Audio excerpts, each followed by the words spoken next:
तो चलिए सबसे पहले उस खबर से शुरू करते हैं जिसने पूरे बाजार में एक हलचल सी मचा दी है, और वो है एनएसई आईपीओ को लेकर जो अनिश्चितता बनी हुई है।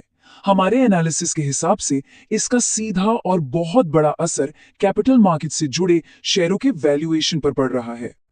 तो सबसे बड़ा सवाल जो हर किसी के दिमाग में घूम रहा है वो ये है कि क्या हम कैपिटल मार्केट सेक्टर में एक बड़ी डी रेटिंग देखने वाले हैं?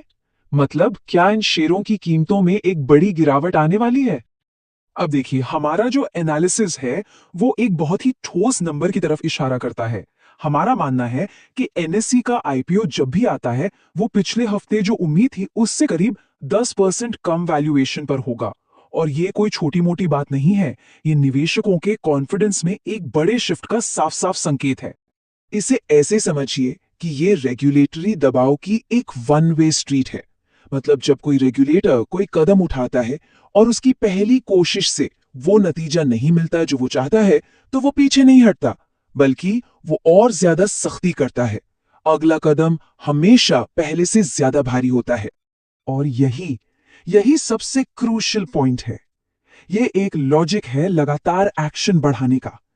एक बार रेगुलेटर इस रास्ते पर चल पड़ा तो फिर वो पीछे मुड़कर नहीं देखता, सिर्फ आगे और सख्त कदम उठाता है। सिंगापुर के प्रॉपर्टी मार्केट को देखिए। उन्होंने विदेशी खरीदारों पर 5% की एक छोटी सी स्टैंप ड्यूटी से शुरुआत की। जब मार्केट ठंडा नहीं हुआ तो उन्होंने उसे डबल करके 10% कर दिया।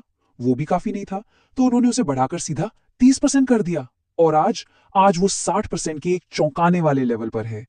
ये डायरेक्शनली नेगेटिव एक्शन का एक परफेक्ट टेक्स्ट बुक उदाहरण है। हमारे एनालिसिस के हिसाब से फॉरेन इन्वेस्टर्स इस वक्त एक नहीं बल्कि दोहरी मार झेल रहे हैं। कई चीजें एक साथ मिलकर उनके रिटर्न को खत्म कर रही हैं। सबसे पहला और सबसे बड़ा झटका है करेंसी।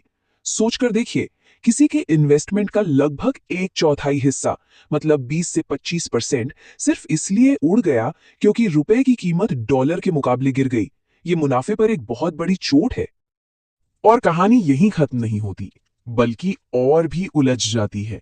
करेंसी में इतना बड़ा नुकसान झेलने के बाद भी भारत में जो भी थोड़ा बहुत प्रॉफिट कमाया उस पर उन्हें टैक्स देना पड़ता है। ये तो जले पर नमक छिड़कने जैसा हो गया। तो जब आप पूरी पिक्चर को एक साथ जोड़ते हैं, पहले करेंसी की वजह से पैसा गया, फिर जो थोड़ा बहुत कागजी मुनाफा दिखा उस पर टैक्स लग गया, तो आखिर में बचता क्या है? हमारा मानना है कि कई फॉरेन इन्वेस्टर्स के लिए उनका जो असली हाथ में आने वाला रिटर्न है वो नेगेटिव है। मतलब वो भारत में इन्वेस्ट करके असल में पैसा गंवा रहे हैं। मार्केट को इस समय सिर्फ आश्वासन और संवेदनशीलता के कुछ शब्दों की जरूरत है। बस ये मानने की जरूरत है कि हाँ, इन्वेस्टर्स को तकलीफ हो रही है।